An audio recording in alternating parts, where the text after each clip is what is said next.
नमस्कार दोस्तों, स्वागत है आपका फिर से एक बार मेरे YouTube channel supreme classes bye Sudhir में। जैसा कि हमने एक टेस्ट सीरीज शुरू कर रखी है जो हरियाणा के सीईटी के एग्जाम के लिए काफी हेल्पफुल होगी, जो नवंबर में एग्जाम होने जा रहा है। उसके लिए हम अपना एक टेस्ट सीरीज शुरू कर रखी है जिसमें हम पॉलिटी के, हिस्ट्री के, इकोनॉमिक्स के या ज्योग्राफी के इंपॉर्टेंट क्वेश्चन क्या करेंगे, सोल्व करेंगे, जो हमारे सीईटी के लिए काफी हेल्पफुल होंगे।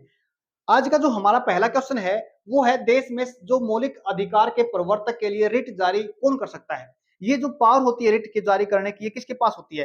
पहला ऑप्शन है हमारा उच्च न्यायालय, सेकंड ऑप्शन है हमारा सर्वोच्च न्यायालय, तीसरा ऑप्शन है हमारा दोनों, या फिर डी ऑप्शन है अपना संसद। देखो, जो रिट जारी रिट क्या होती है, अगर मान लेते हैं जो हमारे फंडामेंटल राइट है, क्या है जो फंडामेंटल राइट है, फंडामेंटल राइट क्या है, फंडामेंटल राइट है जो हमारे मौलिक अधिकार हैं, वो भाग नंबर 3, कितने, भाग नंबर 3, भाग 3 में कहां से 12 से लेके 35 तक फंडामेंटल राइट के बारे में बताया गया है।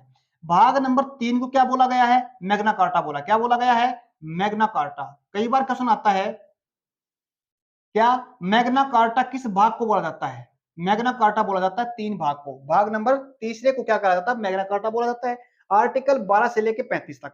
अब क्या होता है, हमारे जो फंडामेंटल राइट है, मौलिक अधिकार है, फंडामेंटल राइट, ये कहां से लिए गए हैं, मतलब क्या है, किस संविधान से लिए गए हैं, ये संविधान से लिए गए हैं, अमेरिकन संविधान से। कहां से लिए गए हैं, अमेरिकन संविधान से।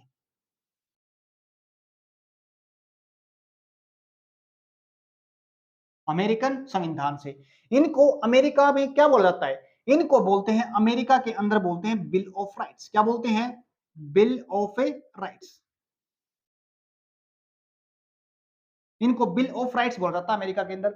अब देखो, जो हमारा उच्च न्यायालय या सर्वोच्च न्यायालय, अगर भाग 3, क्या, अगर भाग 3 फंडामेंटल राइट का हनन होता है, किसी भी हमारे जो सिटीजन का है, वो फंडामेंटल अगर राइट हनन, उसका हनन होता है, तो क्या कर सकता है, कोई भी सिटीजन जिसका होता है फंडामेंटल राइट हनन होता है, वो सर्वोच्च न्यायालय जा सकता है या फिर उच्च न्यायालय जा सकता है। उसका पूरा पूरा अधिकार है जाने का।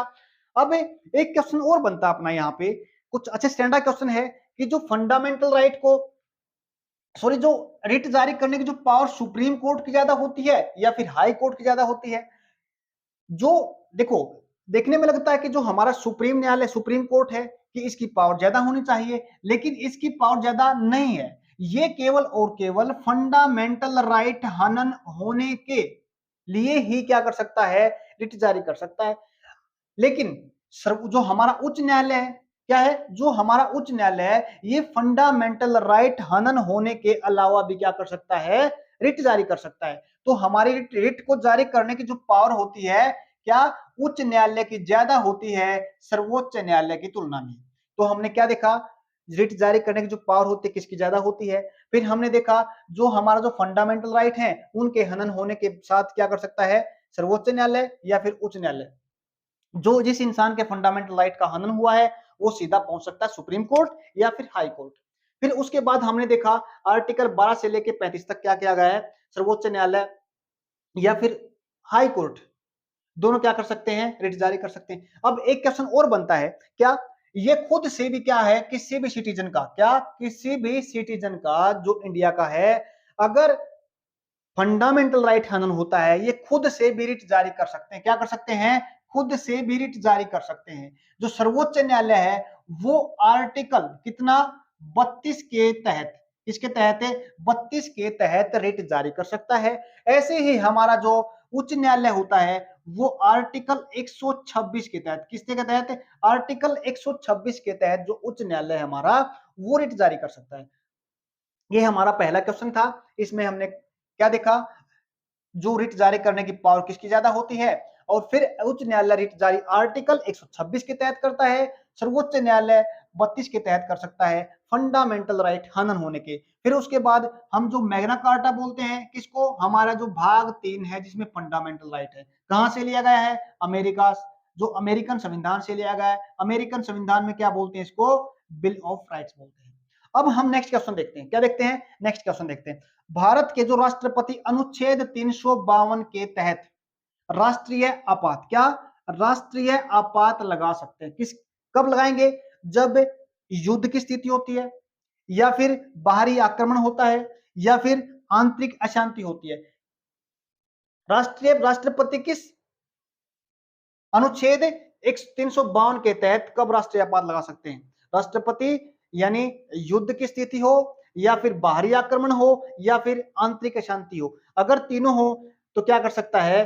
राष्ट्रपति क्या कर सकता है? आपात लगा सकता है। कौन सी आपात? राष्ट्रीय आपात। अब ये जो हमारी आपात है, क्या इसको इंग्लिश में क्या बोलते हैं? इमरजेंसी की बोलते हैं। क्या बोलते हैं इसको? इमरजेंसी बोलते हैं। जो इमरजेंसी होती है ये हमारे संविधान के अंदर डिफाइन नहीं है। कई बार क्वेश्चन आता है, एग्जामिनर क्या पूछता है? क्वेश्चन पूछता है, क्या जो हमारी इमरजेंसी है, आपात है, क्या ये हमारे संविधान के अंदर डिफाइन की गई है? ये हमारे संविधान के अंदर डिफाइन नहीं की गई है। हमारे जो संविधान के अंदर कितनी आपात है? हमारे संविधान के अंदर 3 तरह की आपात होती हैं। एक तो राष्ट्रीय आपात होती है जो हमने आर्टिकल 352 के तहत पढ़ी। एक होती है हमारी 356 के तहत, जिसको हम स्टेट इमरजेंसी बोलते हैं। क्या बोलते हैं? राज्य आपात बोलते हैं। एक हमारी होती है फाइनेंस इमरजेंसी। क्या होती है? फाइनेंस इमरजेंसी यानी वित्त आपात, जो आर्टिकल किसके तहत आती है? आर्टिकल 360 के तहत आती है। हमने 3 तरह की पढ़ी आपात, 352, 356 और 360। एक आपात और है। क्या? एक आपात की और बात करते हैं, वो आती है 365 आर्टिकल के तहत। एक आपात और आती है। देखो, हम पढ़ते हैं 356 के तहत, अगर कोई भी स्टेट, क्या? अगर कोई भी स्टेट संविधान के दायरे में रहकर काम नहीं करती, या फिर कोई भी स्टेट अगर कॉन्स्टिट्यूशन के अकॉर्डिंग नहीं चलती, तो उस पे क्या कर सकता है? राष्ट्रपति आपात लगा सकता है, जिसको क्या बोलते हैं? State emergency. क्या बोलते हैं? State emergency. अगर राष्ट्रपति को लगता है कि जो हमारी देश की जो क्या है, वित्तीय स्थिति नहीं है देश को चलाने की, यानी हमारे को क्या जरूरत पड़ गई है? पैसे की कमी हो रही है। क्या हो रही है? पैसे की कमी हो रही है। फॉरेक्स रिजर्व कम हो रहा है। लगता है कि ऐसी घटना बन सकती, ऐसी स्थिति बन सकती है, अब हमारे को क्या है? फाइनेंस की जरूरत पड़ती है, पैसा कम रह गया, तो क्या कर सकता है? राष्ट्रपति फाइनेंस इमरजेंसी लगा सकता है। अभी तक ये जो फाइनेंस इमरजेंसी है, ये अभी तक नहीं लगी है। 1990 में संभावना बनी थी, क्या? कि फाइनेंस इमरजेंसी लगने की, लेकिन ये नहीं लगी उस टाइम पे। एक आया था एलपीजी। क्या आए थे? एलपीजी।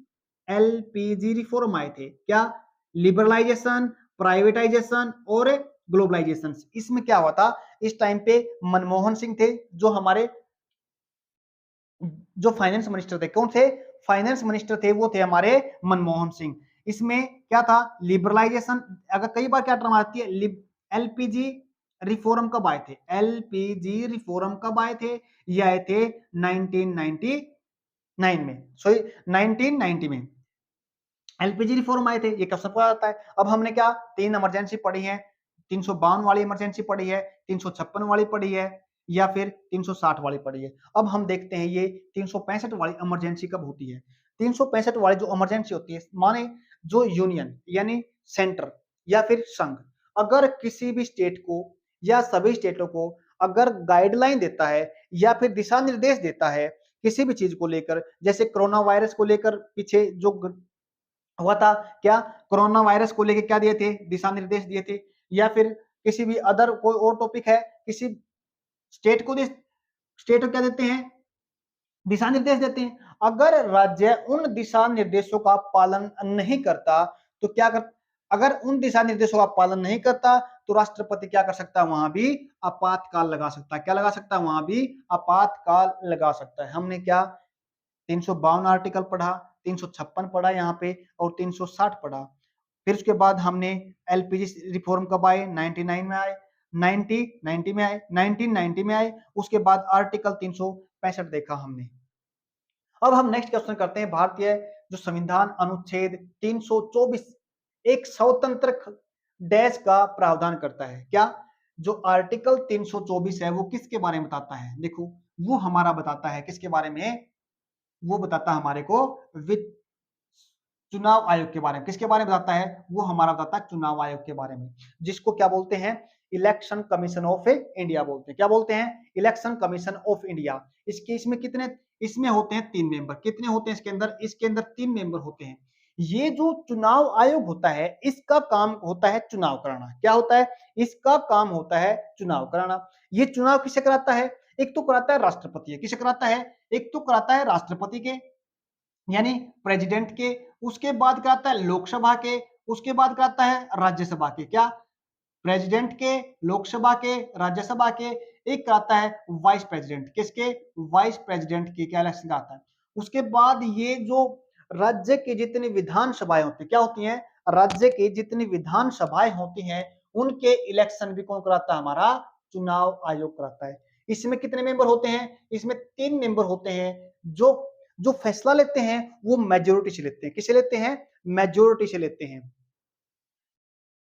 उसके बाद एक क्वेश्चन बनता है इसमें से, इसकी स्थापना कब हुई थी? इसकी 25 जनवरी, क्या 25 जनवरी 1950 को क्या हुई थी? इसकी स्थापना हुई थी। हमने देखा चुनाव आयोग के बारे में। अब हम पढ़ते हैं यूपीएससी के बारे में। किसके बारे में पढ़ते हैं? यूपीएससी के बारे में। ये आता है हमारा आर्टिकल 315 के तहत। किसके तहत आता है? आर्टिकल 315 के तहत हमारा आता है यूपीएससी। इसका चुनाव भी इसको भी इलेक्ट कौन करता है? इसको इलेक्ट करता है प्रेसिडेंट। चुनाव आयोग को भी इलेक्ट कौन करता है? प्रेसिडेंट करता है। अब आता है हमारा वित्त आयोग। क्या आता है? वित्त आयोग, जो आता है हमारा आर्टिकल 280 के तहत। किसके तहत है? आर्टिकल 280 के तहत आता है हमारा वित्त आयोग। इसको जब राष्ट्रपति 5 साल में या उससे उसको अच्छा लगे, उसको ठीक लगे, तो उससे पहले भी इसको क्या कर सकता है? इलेक्ट कर सकता है। किसको? वित्त आयोग को। किसके तहत आता है? आर्टिकल 280 के तहत आता है। उसके बाद सर्वोच्च न्यायालय। क्या? उसके बाद सर्वोच्च न्यायालय को देखते हैं। ये आता है हमारा आर्टिकल 124 124 के तहत हमारा सर्वोच्च न्यायालय आता है। इन चारों को, किसको? लोक सेवा आयोग, चुनाव आयोग, वित्त आयोग, सर्वोच्च न्यायालय, इन चारों क्या बोलते हैं? वॉच डॉग बोलते हैं। क्या बोलते हैं इनको? Watch dog. ये तो जो सिलेक्शन करते हैं अखिल भारतीय के, किसके? अखिल भारतीय जितनी भी सेवाएं होती हैं उनका चुनाव, उनको कौन क्या करता है? चुनाव करता है, उनको चुनता है, उनके क्या करता है? उनके बारे में जितने भी भर्तियां होती हैं उनके बारे में ये देख रेख करता है। उसके बाद चुनाव से संबंधित जितने भी काम होते हैं कौन करता है? चुनाव आयोग। लेकिन एक क्वेश्चन यहाँ पे खास बनता है, जो हमारी जो पंचायत है, क्या है? जो हमारी पंचायत है या म्युनिसिपैलिटीज है, क्या उनके चुनाव करता है? ये बिल्कुल भी नहीं करता। ये कई बार ये क्वेश्चन आ सकता है पेपर के अंदर, इसको ध्यान रखना। क्या हमारा जो चुनाव आयोग है पंचायत के या फिर म्युनिसिपैलिटी के इलेक्शन करवाता है? बिल्कुल नहीं कराता। इसके लिए जो स्टेट का चुनाव आयोग होता है वही जिम्मेवार होता है, वही करवाता है इसके लिए। उसके बाद धन से संबंधित जितने मामले होते हैं उसके लिए कौन रिस्पॉन्सिबल होता है? वित्त आयोग होता है। जितना भी न्याय से संबंधित जितने भी काम होते हैं उसका काम कौन करता है? हमारा सर्वोच्च न्यायालय करता है। अब हमारा जो नेक्स्ट क्वेश्चन है, भारतीय संविधान के किस संशोधन में मौलिक कर्तव्यों की सूची है? वो हमारा जो संविधान संशोधन है कब हुआ था? वो संविधान संशोधन हुआ था हमारा 1976। किसमें हुआ था? 1976। जब क्या चल रही थी? इमरजेंसी। क्या चल रही थी? जब नेशनल इमरजेंसी चल रही थी, जो 1990 सॉरी 1975 से 76 तक चली थी, 77 तक चली थी। ये हमारा किसके अंदर है? ये हमारा 42वें संविधान संशोधन में आता है। किस में आता है? 42वें संविधान संशोधन में आता है, जो 1976 में हुआ था। इस संविधान संशोधन को मिनी कॉन्स्टिट्यूशन बोलते हैं। क्या बोलते हैं इसको? मिनी संविधान संशोधन। क्या बोलते हैं? मिनी मिनी कॉन्स्टिट्यूशन बोलते हैं इसको, क्योंकि इसमें बहुत से क्या होते, इसमें बहुत से बदलाव किए गए थे। उसके बाद आर्टिकल, इसके बारे में पढ़ लेते हैं। क्या? आर्टिकल 44 इंपोर्टेंट, कई बार पेपर्स के अंदर आ जाता है, क्योंकि आर्टिकल सॉरी जो संविधान 44वां संविधान संशोधन हुआ था, इसके अंदर जो हमारा मौलिक अधिकार है, क्या है? जो मौलिक अधिकार है, जो अपना तीसरे भाग के अंदर था, इसमें जो मौलिक अधिकार था हमारा, वो क्या क्या कर दिया था? उसको हटा, सॉरी मौलिक अधिकार, जो संपत्ति का अधिकार था, जो संपत्ति का अधिकार था उसको क्या कर दिया था? यहां से हटा दिया गया था। ये जो 44वां संविधान संशोधन हुआ था, ये हुआ था हमारा 1978 के अंदर। कब हुआ था? 1978 के अंदर। हमने 44वां संविधान संशोधन देखा, उसके बाद हमने 42वां संविधान संशोधन देखा जो 1976 में हुआ था, इमरजेंसी के दौरान हुआ था। अब इसमें क्या थे हमारे जो जो फंडामेंटल ड्यूटी हैं वो पहले थी कितनी 10। कितनी थी हमारी जो फंडामेंटल ड्यूटी थी, जो हमारे मौलिक कर्तव्य थे, वो कितने थे 10। लेकिन इसमें एक कर्तव्य को जोड़ दिया गया। क्या? एक कर्तव्य को जोड़ दिया गया। ये कब जोड़ा गया था? ये 2002 को जोड़ा गया था। किसको जोड़ा था? 2002 को जोड़ा गया था। संविधान संशोधन कौन सा था? ये 86वां संविधान संशोधन था। कौन सा था? 86 संविधान संशोधन था, 2002 में हुआ था। इसमें क्या कहा था? इसमें जो राइट टू एजुकेशन का अधिकार था, क्या? जो राइट टू एजुकेशन का अधिकार था, सॉरी कर्तव्य था, वो जोड़ दिया गया था। अब हमारे जो कितने मौलिक अधिकार कितने हैं? अब उनकी संख्या हमारे पास क्या है? 11 है। 44वां संविधान संशोधन देखा हमने, 42वां देखा। अब करते हैं हम बात किसकी? 61वां संविधान संशोधन। 61वां संविधान संशोधन हमारा हुआ था 1989 में, सॉरी 88 में हुआ था। लेकिन इंप्लीमेंट कब से माना जाता है इसको? इंप्लीमेंट माना जाता है 1989 से। कब से माना जाता है? 1989 से इसको इंप्लीमेंट माना। इंप्लीमेंटेशन हुआ था 1989 में, लेकिन इसको एक्ट जो अधिनियम था वो कौन सा था? 1988 का था। इसमें क्या किया गया था? इसमें जो वोट डालने का जो अधिकार है उसकी उम्र को, क्या? वोट डालने का जो अधिकार है उसकी जो एज थी ना, वो 21 से कितनी कर दी गई थी? 18 कर दी गई थी। ये मोस्ट इंपोर्टेंट क्वेश्चन है, कई बार पेपर्स के अंदर पूछा गया है कि ये जो 21 से 18 उम्र कब करी गई थी? ये 61वें संविधान संशोधन में की गई थी। ये कब संविधान संशोधन कब हुआ था? 1988 में हुआ था। और 1989 में क्या हुआ था? इंप्लीमेंटेशन, ये यानी इनफोर्स में आया था। हमने पढ़ा क्या? भारतीय संविधान के किससे मौलिक कर्तव्यों की सूची है, वो हमारे किस में है? 42वां संविधान संशोधन हुआ था 1976 के अंदर हुआ था। फिर उसके बाद देखो एक क्वेश्चन और पूछता है, क्या है? एग्जामिनर एक क्वेश्चन और पूछता है, यहां से स्टैंडर्ड क्वेश्चन पूछता है, जो जो हमारी जो फंडामेंटल ड्यूटी थी ना, इसका जो कमेटी बनी थी ना, क्या बनी थी इसके लिए? इसके लिए कमेटी बनी थी। वो जो सरवण सिंह थे ना, क्या थे? उस कमेटी के जो मेंबर थे ना, वो सरवण सिंह थे। इसलिए इसको क्या बोलते हैं? सरवण सिंह कमेटी के नाम से जाना था। किसके नाम से जाना है? सरवण सिंह कमेटी, सरवण सिंह कमेटी या समिति। ये कई बार क्वेश्चन पेपर के अंदर पूछा गया है, इंपॉर्टेंट क्वेश्चन है। देखो जितना, और एक जो हमारा 5th क्वेश्चन है, ये आपके लिए क्या रहेगा? होमवर्क रहेगा। उम्मीद करता हूं कि आपको ये क्वेश्चन बड़े अच्छे तरीके से समझ में आए होंगे। ऐसे ऐसे क्वेश्चन हम हर रोज करा करेंगे। उम्मीद करता हूं आपको समझ में आएगा। धन्यवाद।